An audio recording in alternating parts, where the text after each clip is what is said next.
starts with joy. It starts with fire. Feel the heat. Lift you higher. It starts with joy. It starts with light. Let's dance. Oh, bright, bright, bright.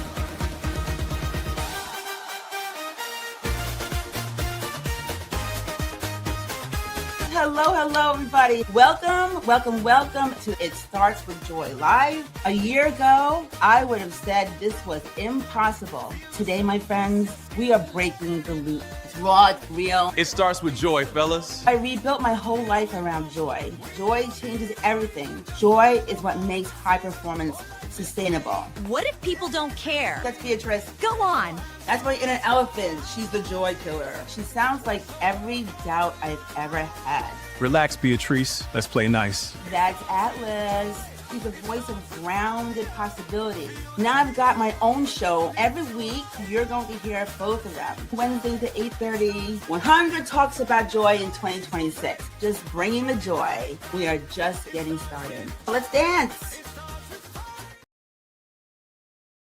Woo! Wow! Hey, I'm dancing over here. Hi, everybody. Hello. We are back. It starts with joy live. We had so much fun, as you can see from that opening. Thank you so much, Melissa and team.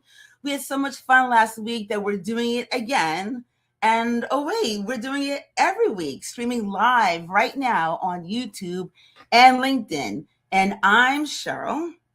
Today, we're talking about something that's going to surprise you, maybe even make you a little bit uncomfortable.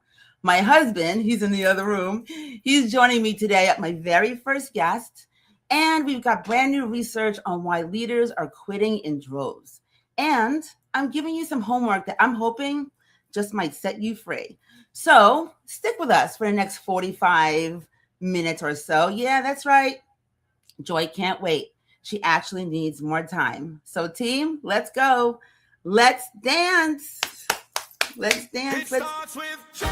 It starts with fire. Feel the heat. Lift you higher. It starts with joy. It starts with light. Turn the dark into bright. Oh, bright, bright, bright.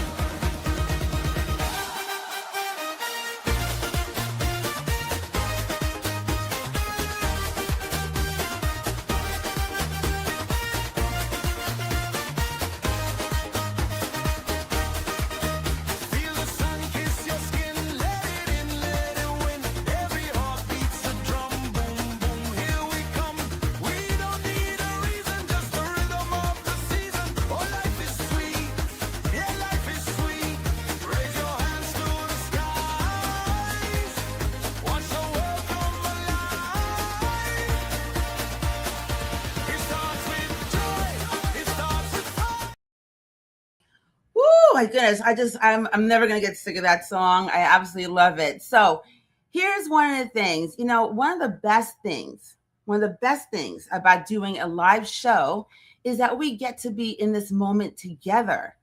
And I just have to talk about what happened last night, because it's just too cool not to share. And it's funny because I was talking with Keith, my producer, and he's like, you know what? The Olympics are going on, women's hockey. He's like, you should talk about women's hockey. And I was like, I don't want to talk about women's hockey. But you know what? He's right. We are right in the thick of the 2026 Winter Olympics. And last night, oh my gosh, my mom and I were talking about this morning. The ice was on fire. USAA versus USAA. Oh my God, Freudian slip. USA versus Canada, the greatest rivalry in sports. And last night in women's hockey, USA shut Canada out 5-0. It was amazing. And actually, I think now, Keith, if you had known Canada was going to lose, you probably wouldn't have brought up women's hockey. So I'm glad that you did. But you know what? I'm not really here to talk about scores or stats. I want to talk about Hilary Knight. She's on that ice. Guys, she's 36 years old. She's a leading woman. She's leading women 10 years her junior. And while the world tries to tell women our age, okay, I love the fact that I'm including myself in women 36 and above, but the world tries to tell us that we're past our prime, or that a window was closing. And yet there she is, faster, stronger, and more strategic than ever. More strategic. So that is leadership in action, my friends. That is joy in motion. But here's a secret. You don't need a jersey to be the MVP of your life. Every one of you watching is playing a high stakes game. You're managing careers, families, and a world that feels like a third period power play most of the time. And the question is, are you playing with joy, or are you just trying not to get hit by that hockey puck? All right. So today we're taking the lessons from the Olympic ice and bringing them into our living rooms or your office or wherever you're watching right now. We're going to talk about how we silence that inner critic, Beatrice, and lead with what I call aligned decisions. That means decisions that honor your joy. It honors your joy and not everyone else's comfort. Hey, big secret. I'm turning 60 this year. Yes, I am. Thank God. Started my company a year ago, and I'm just getting started. The truth is, age is not the enemy. Age is power. We've learned what matters. We've learned who we are. And frankly, we've learned to stop giving a shit about disappointing people who aren't even in our game. Whew, okay, I had to get that out. So let's roll. I know. It's Valentine's week, and Cheryl is bringing her husband on camera. Marriage on the mic. What could possibly go wrong? What could go right is the point, B. Joy embraces acceptance. It's truth without the apology tour. Because a clean no is kinder than a resentful yes. And we're coming in hot off the USA vs. Canada game. Hilary Knight energy, high stakes, all eyes on you. Perfect time for your inner critic to start performing. Then we don't perform, we connect. And please don't tell me we're doing a whole Sophia Grant thing for Dwayne's appearance. It's too early for that level of energy. Oh, we are. Just not the way you think. Keep your eyes open, Cheryl. It's gonna be joyful. Oh, great! As if the world needs more you can do it energy. It sure does, B. I love it. Hey, B. Hey, Atlas and Sophia. Sophia, I'm so happy you took time away from mornings in the lab with Keith, John, and friends to come and spend some time over here on live with It Starts With Joy. And speaking of spending time, I'm taking a look at the chat. My own amazing hello. Thanks for the hearts of fire. Sanji, yeah, we live together. And Mo, I see you out there. And good morning, Denise. Denise is my designer extraordinaire. Hi, guys. I'm trying to do much better today, sticking with you in the chat. So keep the notes coming and say hello. So today is February 11th, and it is almost Valentine's Day. So usually this is a time of year when we talk about how to make our partners happy. But today, I'm going to say something that might make my hubby Dwayne, sitting across from me, he's right across over there, a little bit nervous. Dwayne, honey babes, I love you. But the most romantic thing I've ever done for our marriage is learn how to disappoint you. And as a recovering people pleaser, you and I both know, because we're both there, that is not easy. For years, guys, I thought being a good partner meant never letting the ball drop. I thought joy was making sure everyone else's needs were met first and definitely before mine. But the truth that we don't talk about really in our 40s and 50s is if I never disappoint you, it means I'm probably abandoning myself. Good morning, the lab. I see you out there. Hi, everyone. Good morning. So you don't want to abandon yourself, right? So when I say yes, just to keep the peace, I'm not bringing my best self to the seat. I'm bringing a resentful, exhausted version of myself, and nobody wants to see that. So true self-trust and aligned decisions, that means that sometimes I have to say, I can't do that for you right now. Dwayne and I, we talk about this all the time. And in that moment, I'm actually honoring our relationship. I'm saying that I trust our bond enough to be honest. Let me know if that makes sense to you in the chat, right? So basically, I'm choosing my sustainability over a fake smile. And you guys know how much I love to smile. So today we're talking about why no is the ultimate love language and why disappointing people is the only way, to finally stop disappointing yourself. My mom and I, we were talking before about early this morning about the show. She was asking me what we were going to be talking about today. And I said, you know what? When you talk about making sure that you don't disappoint yourself, a lot of times people are thinking like, well, you know what? Well, I just want peace, right? Peace at any price. But what happens when you avoid disappointing people to keep the peace? You don't keep the peace, right? You create invisible resentment that kills intimacy. And I'm not talking necessarily about the intimacy like between like Dwayne and I as husband and wife. We have intimate moments with family, friends, our loved ones.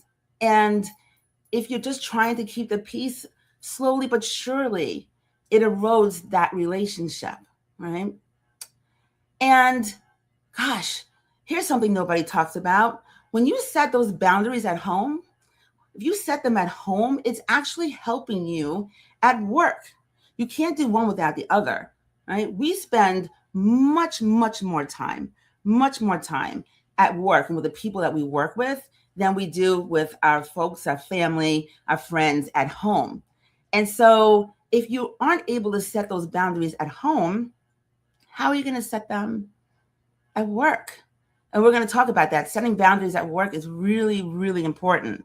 Yeah, more you can do it energy to you. Oh, I love that, Santi. I love that. And hi, Leslyn. Good morning. Good morning. Good morning. So basically what we're saying is when we think that we're saying yes all the time, right, is keeping us connected. It's not true.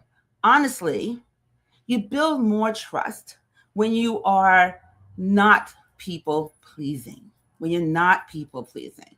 And so we're going to be talking about this. Is definitely our topic for today, and it's one that I queued up in my newsletter earlier this week because it's a thing. It's a thing. So I've got some questions for you. I've got some questions this is the audience participation time, and I'll play too. I'm going to answer these questions as well. You answer in the chat. Let's see how you do. For the ladies, talking to the ladies now, if you stopped managing everyone's happiness for just 24 hours, who would be disappointed? Who would be disappointed? And what would you do with all of that reclaimed energy? Okay, so if you stop managing everyone else's happiness for just a day, who would be disappointed? I can tell you that in my world, oh gosh, I mean, it's really difficult. I think that people are so used to me being who I am that when I veer from that, it sets everybody off course. But at the same time, I know that doing so gives me energy to do what I'm doing right now, spending time with you live, and then all the other things that I'm doing for my business. Let's say, the question was there. Okay, I want to hear from you guys in the chat. Even if you just tell me, what would you do with all that energy if it was just about you, even for a day? And for our couples, when was the last time you said yes to your partner, but felt a no in your gut? How did that affect the vibe in the room? On this end of the scale over here, Dwayne and I, we're going to talk about this. We're practicing really hard to resolve our people-pleasing tendencies in our marriage. And so I can honestly say that I have not said yes to Dwayne when my heart felt no in a very long time. And one more question for everybody here. Hilary, amazing Hilary. She doesn't listen to the critics and the nosebleeds up in the stands up there. She's focused on her own game. What critic, inner or outer, are you done listening to? Who are you done listening to? You know who I'm done listening to, but boy, Beatrice, she is loud and proud. And I noticed the difference between last week and this week. She's got a whole lot more attitude. So I love it. You bring it, Beatrice. I'm here for you. And I've got Atlas on my side. Okay. So Here's the point. We all learned this. We learned to say yes when we meant no. We learned that being a good human means never letting anyone down, even if that means letting ourselves down. Okay. Oh, Leslie, hi. I'm also a people pleaser. Yeah, I know it would be. It is. It is very, very, it's difficult. It's super hard. Super hard. So, my husband, Dwayne, he spent 32 years mastering that. Army, law enforcement, serve, protect, put everyone else first. And quite frankly, in his role as a special agent and then some, it made him exceptional. But what got you here, you know what they say, right? What got you here won't get you where you're going. So he's had to unlearn it. The people pleasing, the performing, the belief that disappointing someone makes you a bad person. So my guest today is the one and only Mr. Dwayne Whitaker, my hubby. And we're going to talk about what it takes to choose yourself without apology. So many have been asking, it's time. Team, Mark and Mildred, let's introduce Dwayne to the Joy Squad. It's time for some real talk. Some people don't chase attention. They chase responsibility. They're calm in chaos. They show up early. They do the job every time. For 32 years, this man chose service. Army, then law enforcement. Protecting others became his standard. His name is Dwayne Whitaker, Brooklyn raised, a people person with a protector's instincts, the kind of man you want nearby when it matters. He served over 10 years in the U.S. Army, including military police at West Point. That's where precision, trust, and calm leadership got sharpened. Then CID special agent work took him across New Jersey, Germany, South Korea, and more. He also served on protective details for Colin Powell, Dick Cheney, Presidents Reagan and Bush. After the military, he kept protecting communities, United Nations, NYC government, higher education. Today, he brings that same people-first skill into real estate. Contracts, negotiations, clarity, helping families and businesses move with confidence. Off-duty, he's into sports, fitness, nature, animals, travel, and his wife, our very own Cheryl Raphael Whitaker. This is the man behind the mission. Today, they're sitting down for real talk on romance and what disappointment can actually restore. Dwayne, welcome to It Starts With Joy. Hey, Dwayne, are you there? Hey, there you are. Wow. Amazing. Thank you. I'm like, who are they talking about?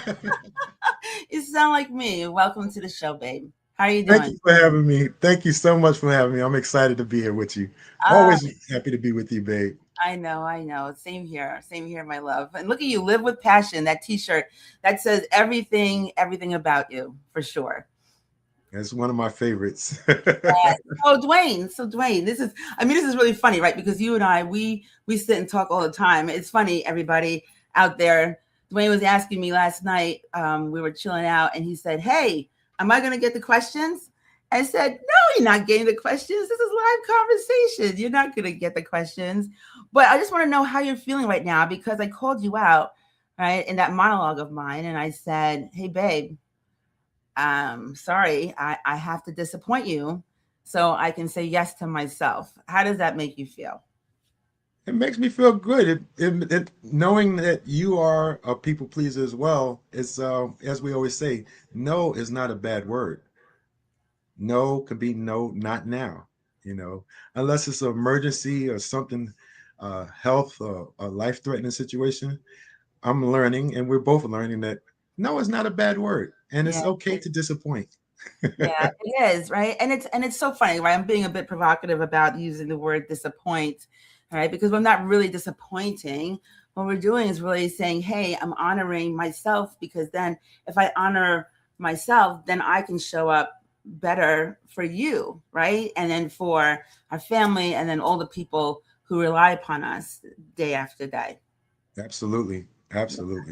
So that intro was amazing. You have had, it's when everything is put together and you see that there's so many components that make up who you are, Dwayne. And one of the reasons why I fell in love with you many, many years ago, back in 2010. Wow. Long time ago. It wasn't my beautiful face. It was that too, and the sound of your voice. Sound of your voice. But something struck me. It hit me this morning, because I've always thought that the reason why you are a recovering people pleaser, but why you're a people pleaser, is because of your experience, like the amount of years that you dedicated of your life to other people's lives, right? In law enforcement, as a special agent, working for the government, all of those things. I mean, it's kind of like part of who you are. But I realized this morning thinking about it, and I want to ask you this question. Am I right? Is that where the people pleasing came from? Like, where did the people pleasing start? Where did that come from? Well, that's a really good question, and it makes me have to take a deep self inventory of myself. And I can think as far back as a child growing up in Bed-Stuy, Brooklyn, in my immediate family circle. I was somewhat the different looking. I looked different. I was much lighter. I can almost pass for Puerto Rican. And Ah, my sister, who was 11 months apart from me, my younger sister, God rest her soul, we used to play games with each other, and I was always I always felt like I was the different one yeah. and the pivot person and everything. Everyone's joking, and I'm always the one that ends up with everyone throwing all the jokes and jabs at. So in trying to make everyone happy and being accepted, not knowing that years later I would determine that that's one of our basic needs, um, for everyone being accepted. Yeah. So I think that's where that started. And just having a natural love of people. So always wanting to uh, keep people happy. As a child, if you ask me, what makes you happy, I would have probably answered seeing other people happy. So getting caught up in that realm of trying to make other people happy so you can be happy was probably the start of that people pleasing syndrome. Wow. And then how did it intensify? Thank you. Thank you for being vulnerable and sharing that. I just a quick note. And this doesn't surprise me, babe, but your reason for people pleasing and my reason for people pleasing turns out is the same. Turns out it's the same because we grew up, my sisters and I grew up out in Eastern Long Island, moved there when I was, I think it was the summer before second grade, and moved to Dix Hills, Long Island, which is a predominantly white neighborhood. And so my sisters and I and our family, we were one of only a few, as we say, chips in the cookie.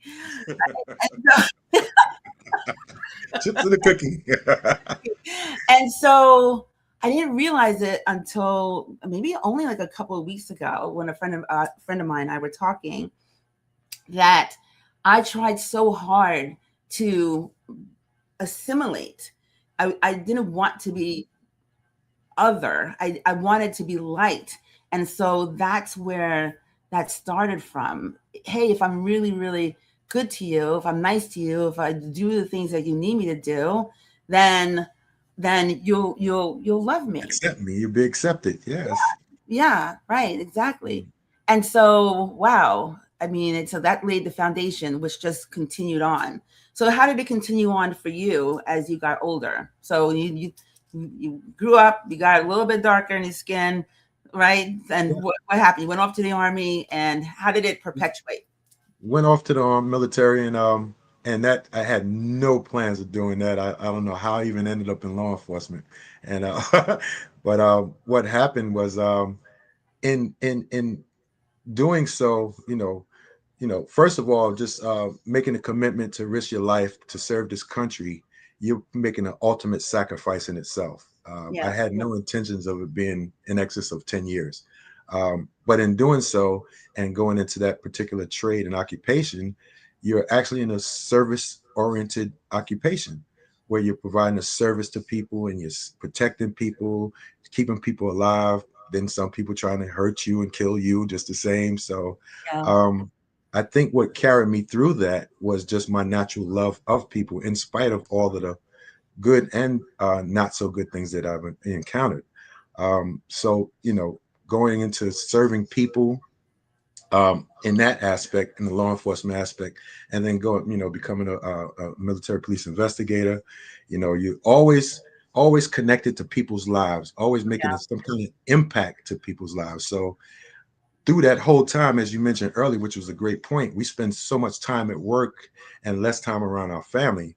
And in my case, every day of my life was focused on someone else, saving Wow. someone's life, negotiating someone, hostage negotiating, terrorism, saving people's lives, or quelling some type of confusion between people, or brawls, or whatever the case may be, is always on someone else. So when does the time get for me? Yeah, when is it good for you?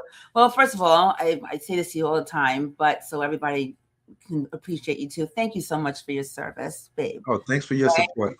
Thanks Yeah, so much I for mean your it support. is, and thanks to everyone who's listening who is also serving a country. It is a huge responsibility. You're putting your life behind. It's the ultimate people please, right? And so I really appreciate that. But Absolutely. now, okay, so you are out, you're doing your thing, and I talked before, leading up to this conversation, that you have been unlearning, and I will throw myself in there saying that we have been unlearning this, people pleaser thing, right? We took a test, we took this assessment, realized that, woo, as people pleasers and avoiders, Yeah. right? Yeah. That in a relationship, that that can send us right off the rails. So talk to everybody about that. That is Well, what you've that's done. that's that's that's awesome. It's I remember the day that you I mean, first of all, I know you're my wife, and I'm always going to put you first. Love on top always, hands down. But for you to be such a busy lady, I don't know where you get the time to just grab such information out of the sky. I'm like, wait a minute, she's busy. Babe, let's take this assessment test. Okay, what is it? And it's and I don't know. I'm a learning. I'm a you coach. We you can be busy. we I mean, assess your everything. schedule is like mad crazy booked, and it's like, when does she get the time to research this and pull this out of the sky? You like, I mean, that's we all have gifts, and you just naturally have it, baby. But when you Thanks. approached me with that assessment, it was eye opening for me. I already knew that, I'm always putting everyone first, and that's, back to your point, that will make the uncomfortable conversations come up with us, Yeah. because your goal is to keep me happy and put me first, and my goal is to keep you first. In some Yep. relationships, it's like take, me. Our uncomfortable situations happen because you won't let me put you first, and I won't let you put me first. It's like having your friends at that company when you're having dinner, and the bill comes, and you have people with the alligator hands that don't want to pay the bill. Yes. But then you have the friends we are blessed to have friends that we fight over who's going to pay the bill. Yeah. We have some friends right now. I see Mo is calling you Dwayne Bunny. I guess it's his bad bunny. He's calling you Dwayne Bunny. My brother Mo is always Oh on the my keys. God. He's always And got the keys Eileen. on me. Yeah, But Eileen. yeah, Hi, Eileen. when you brought that to my attention, I thought it was eye opening for me to see that, although we have so much in common, everyone is still different. Just like fingerprints, we all got our own fingerprint in life. Yeah. There's no same fingerprint, but you and I have so much in common in that regard, Ah, and that's what introduced us into recognizing that when we do have uncomfortable, or as you would call, spirited conversations. spirited conversations, we keep it 100 and keep it real. But that is because we're constantly trying to avoid any drama, and I want you to be happy. And we both know our energy.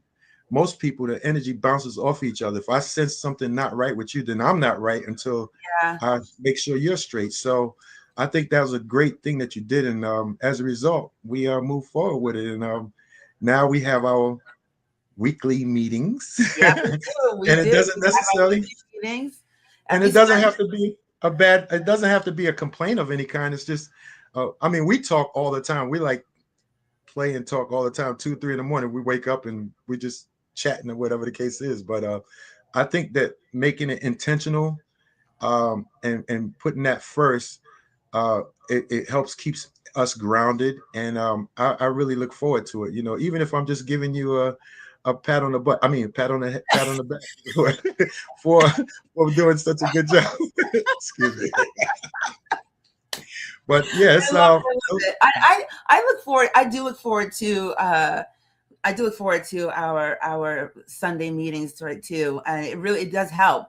So it's just yes, for everybody's benefit. What we do is every Sunday we get together sometime in the evening. Usually it's just the two of us. Dog is out. Everybody, mommies are out. You know, it's just the two of us, and we sit down and we have a few like guidelines, which make sure that it's like the one time where we try really hard. It's not always easy, but we try really hard to not get in our feelings and to not yeah, and to not people please, not to like, make the other person feel better. It's like our time to really, if we have to disappoint each other in that particular moment in time and it's just hard, then it's just hard. But it really, I don't know about you, babe, but for me, I think it's really elevated our relationship after absolutely. all of these years that we're still able to have still working on our relationship, which I personally think is a beautiful thing. Yeah, it's nurturing. It's and some people call it work. I think like when you say, if you love with what you do, whatever job that you have, then it's no longer work. It's playing the rest of your life. So to your point, and when we say working on our relationship, that's what people say to put it in a capsule to understand it. But Yeah. it's something that we love to do. We got married because it's like this is it for me. This is the Super Bowl of life with you, babe. We rocking this to the boots come off. So but if it's something that you want to do and it's you love to do, no matter how disciplined or difficult it may be, it's not work. So we look forward to doing that. And I loved how we implemented the guidelines in those meetings, because it may be something that might be a heartstring to me or heart pull to me, but I already know that, well, whatever she says, I can't interrupt. I can't get defensive. I can't defend Try. myself. You try We though. try. We try. You We're try. human. We try. No, You you don't know until you try it. But I like you set the boundaries, and it's her piece. And no matter yeah. what I say, what she says, how it rubs me, not getting my feelings, and just listen to what she has to say. And then if it's lots of times we found out that it's wrong impressions. Yeah, a lot of times Sometimes we can have the wrong a lot of impression. times it's That's what missing. makes I love about our communication Yeah, when me I'm not doing all the talking. I know you're doing good, baby. You're doing good. Okay. You're doing pretty good. Keep me All alive, right, babe. Keep me Terry's alive. on. Terry's on. So hi, Terry. She said hi to both of us, and she loves this topic. Hi, Terry. Blue eyes, Mr. Mike, for us too. Thanks so much. Appreciate you being here. So, Hey. I'm gonna change gears for 1 second here. We have a few more minutes left together, my love. So, you are a certified life coach, right? You're starting to kick that off, but you Yes. are a realtor, you're a broker extraordinaire. You are an avid mentor out there in the community, and you're working really, really hard with your clients. How does people pleasing and your recovery, how does that show up in what you do in your role every day?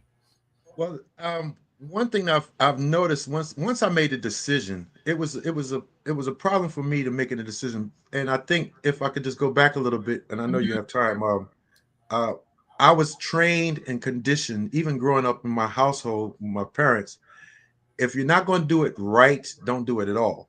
Mm. So with that mindset, no matter what I did, it had to be perfect. I established being a perfectionist, Oh, but God, in the that's you. process, I didn't realize that I also could create that debilitating analysis paralysis. You Oh, know, yes. I'm gonna get ready to get ready. It has to be perfect. But then, as you always tell me, you make great suggestions, and as we play, you tell me, babe, it's just exhausting being right. So It you're is. always right. You are always right. But you always It is. you help me with you know, done, done. What is it? Done is Always done done is is perfect. done is And perfect. then John Anderson said last week, he said to start is perfect.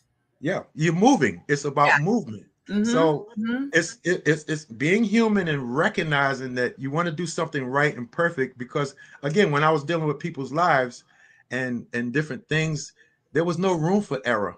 someone can lose their life or be Yeah. harmed. So you get conditioned. So it's like, to your point, for years, over 32 years, I comb my hair in one direction, and it's difficult to start learning to comb your hair in a different direction. We had hair. So, If we had well, we have a little bit of hair, but yes, it's I think that's very important to recognize that and make those changes. And so to your question, sorry for derailing that, but when I'm dealing with so many clients and so many people, I set boundaries.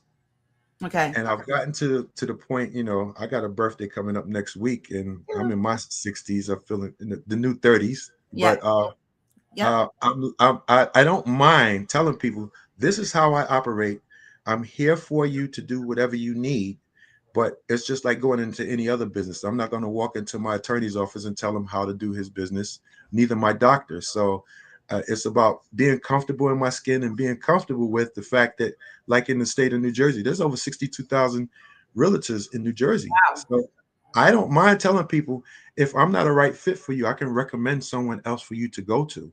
Yeah. So when Yeah. people see my conviction at how much I want to serve them, but at the same time, I'm going to set my boundaries in which I'm going to protect my peace. So Love it. that's what I'm growing with now. I Thanks to love you. it. Oh, thank you. And for anyone who's just joining us, sitting down here with Dwayne Whitaker, and by the way, he's the chain breaker. The chain breaker is your life coach business, right? What's the name of it, babe? So I don't mess it Yes, up. it's Chain Breaker Solutions LLC. Yeah, So Chain I'm Breaker. happy about that. It started that, and I'm merging it with my real estate business, and it's actually going to be applicable to everyone. But you have to Yeah, start somewhere. So I'm yeah. I help love. break those mental chains. I'm so proud of you. We're gonna be wrapping up this conversation in a minute, and I could sit here obviously and talk to you forever, and I will once we get off live.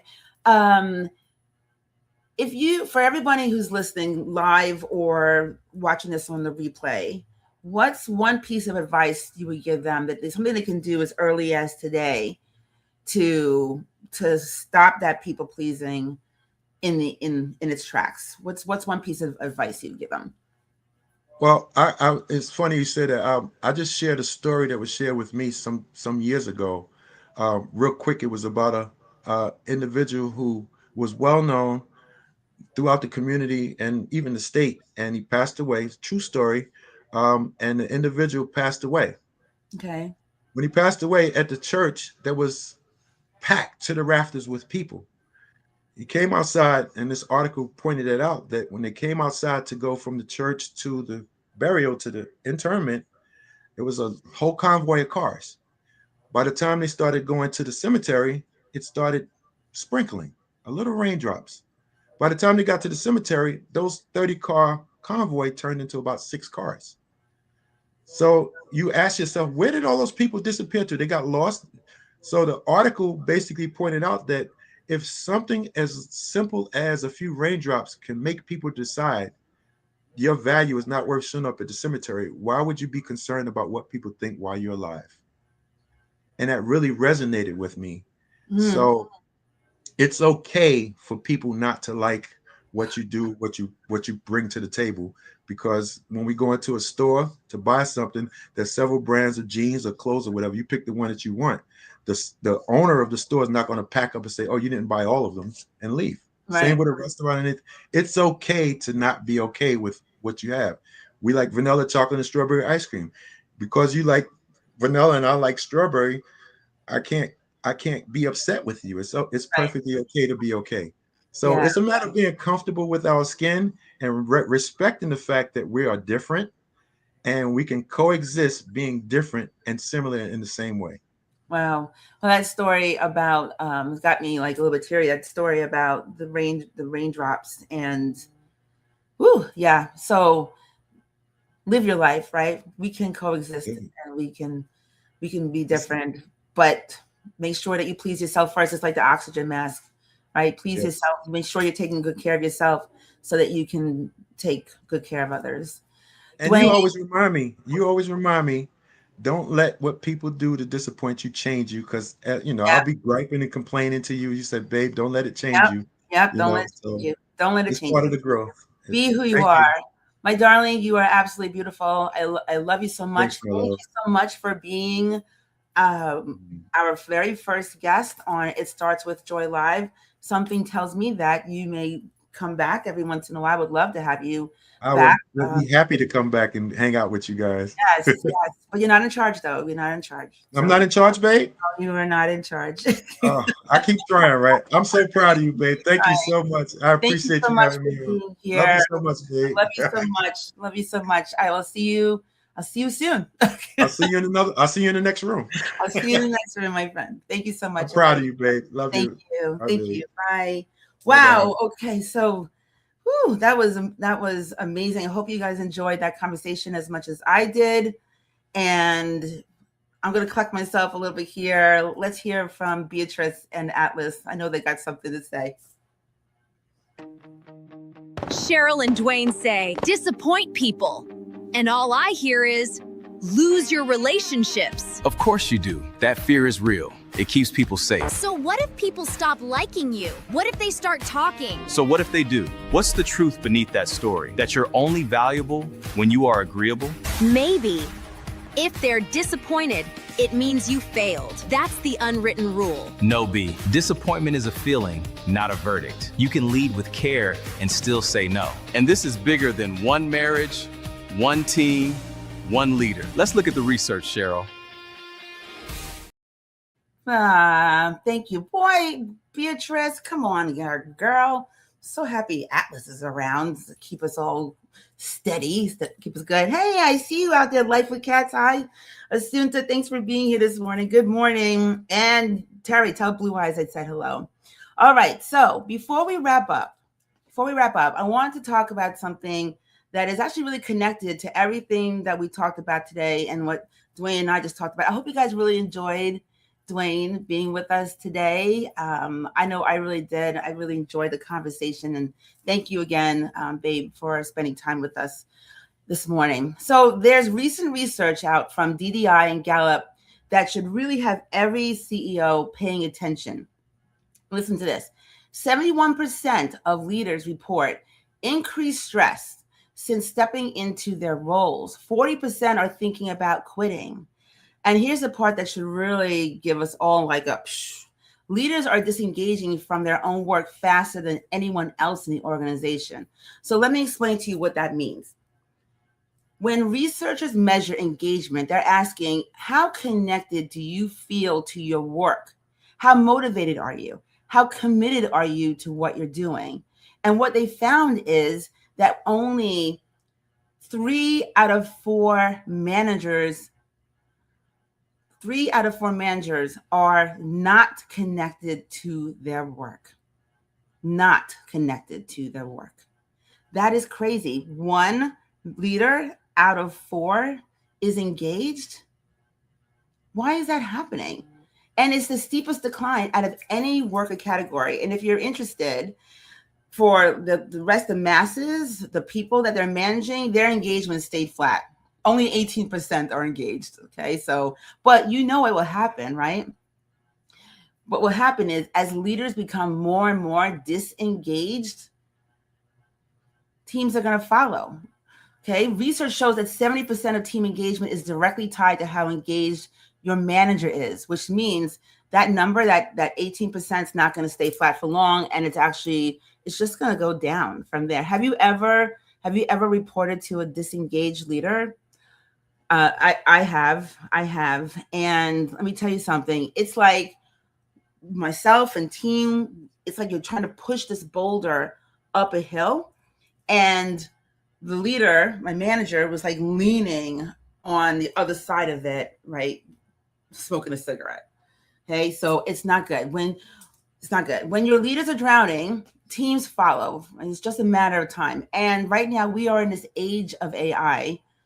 Right. It's everywhere. It's around us. AI is here. You throw that into the mix and it's getting tougher for our leaders out here. It's getting tougher for you out here. You're being told, do more with less, automate, scale, be more efficient.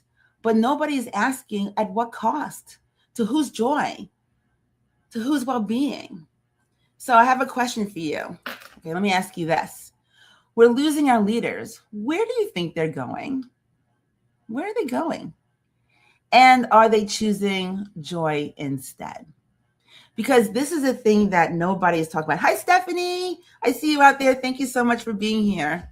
Here's what nobody's talking about.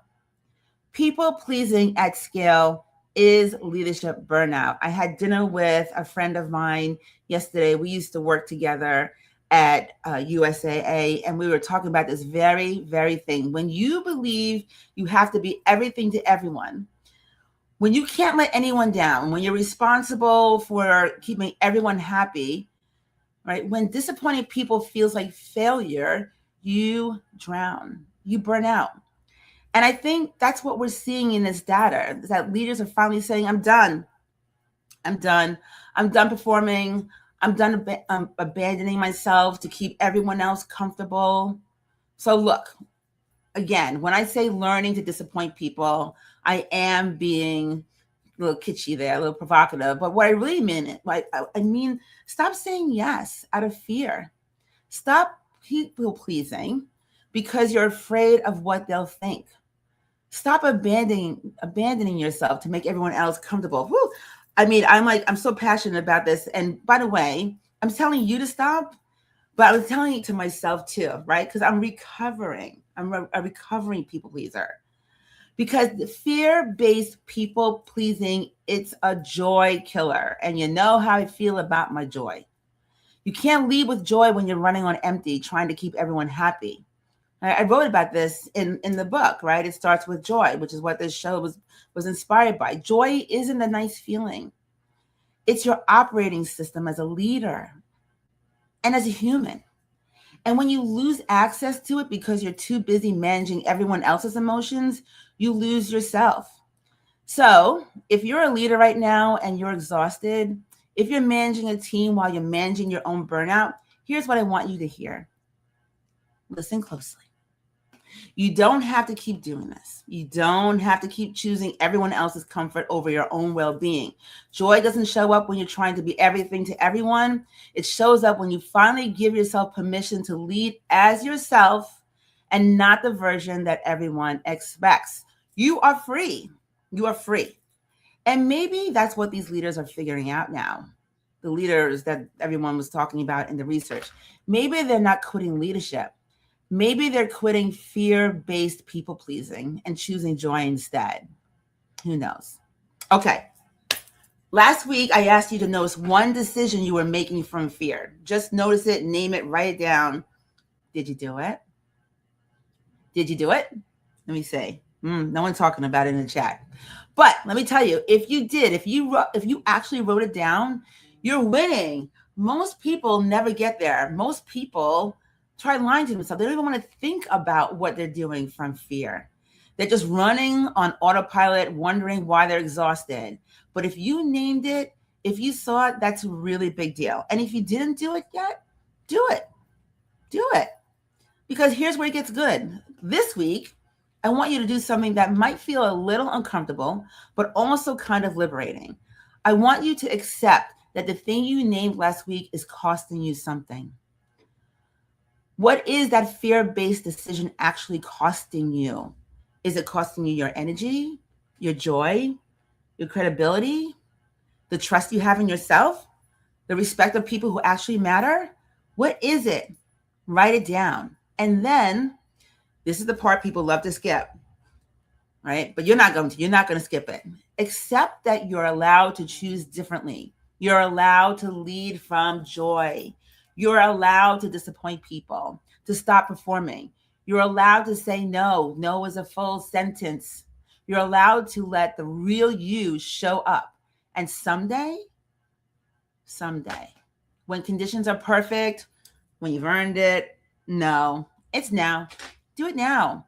Joy is your leadership operating system. Squad, Joy Squad, and you're allowed to run on it. So this week, name the cost, and then give yourself permission to choose joy instead. That's it. That's the work.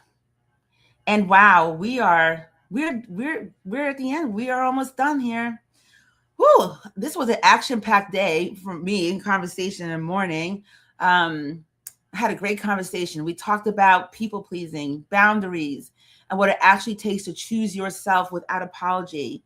Many thanks again to my amazing husband, Dwayne, who shared his story about unlearning years of putting everyone else first. And then we talked just now about the data showing that leaders everywhere are drowning in that same pattern. So here's what I want you to remember again. You're allowed to lead from joy. You're allowed to live from joy. You're allowed to disappoint people. You are allowed. And it's funny because a really good friend of mine, Kristen Crockett, she's got these love pills. And she sent me a card the other day because she knows I'm recovering. It says, putting myself first is self-care, not selfish. And I keep it right here on my desk so I can remember that all the time. So thank you for that, Kristen. Your homework for this week? Name the cost of that fear-based decision you wrote down. Name it. What is the cost? Then give yourself permission to choose differently.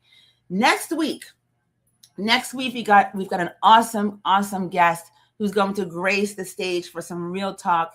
He is Sam Vinci, entrepreneur, builder, restaurateur, heart of amazing gold, and he's my brother from another mother. You're not going to want to miss this one. He's full of energy and he's amazing. He's amazing. So catch us live every Wednesday at 8:30 a.m. Eastern, right here on YouTube and LinkedIn. Again, another week. Fear lost, joy won. See you next week. Mwah. Wait, hold on. Stop right there. But what if? Beatrice, stop. She gave you the work, now go do it. See you next week, Joy Squad. Same day, same time, same place. Apologies, Cheryl. Keep dancing.